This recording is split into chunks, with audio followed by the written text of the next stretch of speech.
ती कधी करुणामयी पार्वती असते तर कधी उग्र आणि आक्रमक कालीमाता, कधी ज्ञानदेवी सरस्वती तर कधी ऐश्वर्यवती महालक्ष्मी.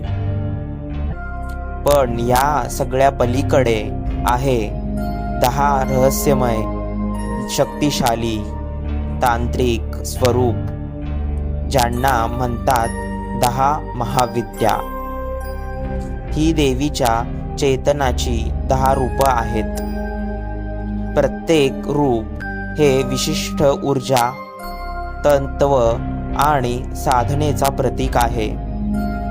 कोणी उग्र तर कोणी सौम्य, कोणी कलावर विजय मिळवणारी तर कोणी मृत्यूवर विजय मिळवणारी. या 10 महाविद्या म्हणजेच काळी, तारा, षोडशी, भुवनेश्वरी, छिन्नमस्ता, भैरवी, धुमावती, बगलामुखी, मातंगी आणि कमला.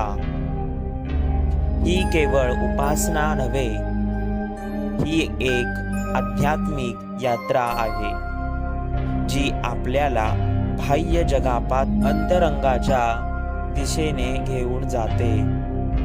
पण या 10 महाविद्या जन्माला कशा आल्या? देवीने आपली सौम्य रूप सोडून इतकी उग्र रूप का घेतली?